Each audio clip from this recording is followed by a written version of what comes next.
Welcome back, everybody. Mark here for Animus Empire. This week from my living room, and we have a beast joining us as well. We're going to talk about 5 myths about insecurity. And here, I have them written all out here, so you don't have to fast forward through the video to find out what I'm going to say. It's all here. Isn't that convenient? Now, I think I'm still going to make some pretty good points. We're going to elaborate on these and get to a possible 6th myth about insecurities, an underlying fundamental myth about them all. So you might want to stay tuned for that. The first one, though, is that insecurities are informative. What I mean by this is when somebody comes to the clinic and they say, I have an issue with this. I'm insecure about, maybe I'm too short, or I'm bald, or I'm fat, or there's not enough money in my bank account. This is what I have an issue with. 99.9%, I'll just say 100% of the time, that's not the issue. The issue isn't what you think it is. It's not informative. Now, insecurities are a lens into the deeper cause of your anxiety, but they aren't the anxiety itself. Almost never are they the anxiety itself. That is the point of getting in touch with the unconscious here. The threat comes in and we turn away from it. It goes down here and we have a barometric reading of our unconscious. But there's nothing definite. So we have group and attachments. I have to tease ahead what I'm going to get to. Therapy, journaling, honesty. This is going to reveal to us the cause of our insecurity, but the insecurity is almost never the cause of the anxiety itself. Second myth is we think that our insecurities are interesting. They are not interesting. They are boring. In fact, you can tell how boring of a person you are to the extent that you think your insecurities make you interesting. We all have insecurities, and they're all pretty much the same. To tease ahead to number 6 here. By definition, your insecurities are not interesting. What you do with your insecurities, how you manage them, how you feel the anxiety of the insecurity, the unconscious comes up into your consciousness, and how you use that in a productive way in the environment, in your world. That is what makes you interesting. Because we all do this in different ways. There's infinite ways to do this, where there's only 1 or 2 causes of our insecurity. Oops, we might get to that. The third myth about insecurity is that it's motivational. Insecurity is not motivational. Insecurity, at the very most, is awareness. Is awareness in what we need to work on.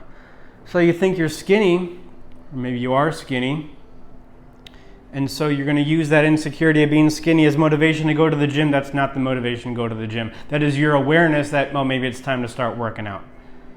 Your insecurity around girls. You think that is what drives you to get better with girls. It is not. It is your desire for a fulfilling relationship with 1 girlfriend, with 3 girlfriends, whatever it happens to be.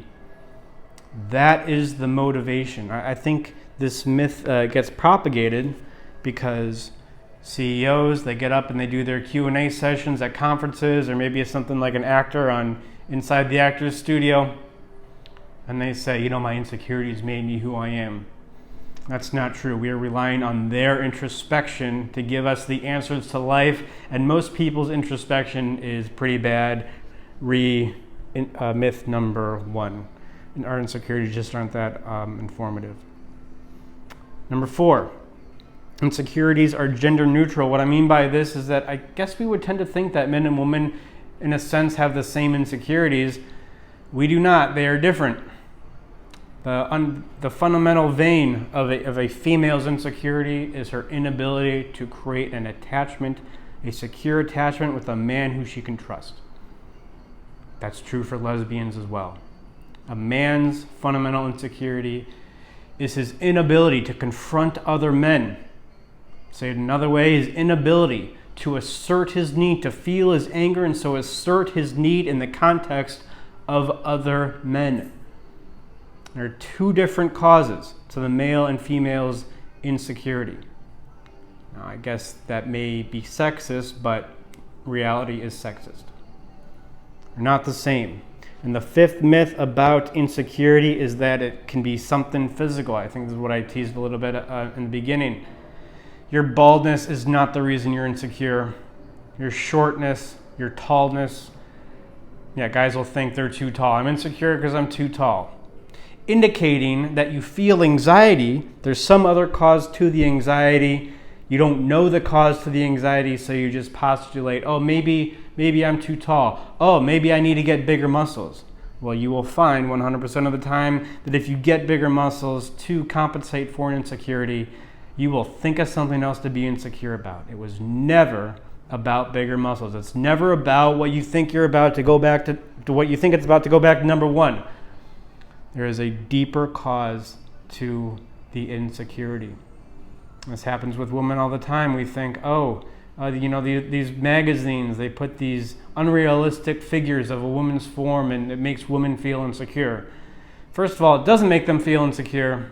Second of all, you get a woman's attachments in line, and I don't care how fat she is, how skinny she is, how big or small her breasts are. It just doesn't matter anymore. I mean, maybe in a sense that she wishes she has different breasts, but she's not insecure about it. Indicating that we just don't feel insecure about physical things. Now, it's not as socially acceptable for a lot of women now, especially I would say millennial women, to talk about their desire to be in a secure relationship with a man who they can trust. That's seen as needy. That's seen as maybe a prehistoric way of looking at relationships. Like, you need a man. You don't need a man, right? Well, you do. And men need women. But we don't want to admit this, so we come up with, it's my bald spot. Oh, my breasts aren't big enough. Whatever it happens to be. And we fix these attachments. We secure up these attachments, and you just don't care about whatever small breasts you have. So what's the vein? What's the underlying fundamental premise behind all these? What's number 6? I think we can say that it has something to do with intimacy. And not just intimacy with other people. How do we get intimacy with other people? We create intimacy with ourselves. In fact, I think that's why we avoid intimacy with other people to a large extent. Is because intimacy with other people ultimately means intimacy with ourselves. We create attachments with human faces right here, and what we are ultimately doing in that situation is we are looking at ourselves.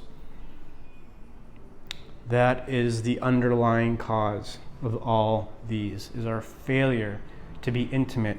But it all starts with us. It's just like any young man's arc when he gets into, or most young men, how they get into, this journey of self-discovery. A lot of it is they have a difficult time with women. So they'll go to some guy, maybe me, and they'll say, I need to get better with women, or I need to learn about women. And that doesn't take too long, because to be quite honest, there isn't just not that much to know about women. They're not that complicated. I think another myth, nothing to do with insecurity, but women just aren't that complicated. Men are much more complicated than women. So you learn whatever you can about women. It doesn't take that long, and you go, okay, I'm going to learn about relationships. Again, it doesn't really take that long to learn about relationships. A couple books, you're there. What we ultimately realize is really to relate with women, to relate with relationships, I guess you could say, to create relationships, ultimately we need to relate with ourselves. Specifically, what I mean by that is understand the structure by which we access our unconscious, the cause of our anxieties, of our sadness, bringing them up to the surface and using them in a productive way. Ultimately, what's going to make us interesting to the extent that it makes us self-aware. And that is how we create relationships, and that is intimacy. Number 6. Well, I guess that's not a myth of insecurity, is it? But I guess the myth here is that there isn't one simple cause to insecurity. Well, there is, and it's intimacy. Most predominantly, intimacy with yourself. Thank you for watching, guys. Please like and subscribe. I'm going to point down there to like and subscribe. More importantly, tell a friend. Even more importantly than that, talk with your friend about these ideas. Pretend like they're your own. I don't care. As long as you keep with the yappity yap yap. And I'll be back next week with another video. Take care, guys, and I'll talk to you then.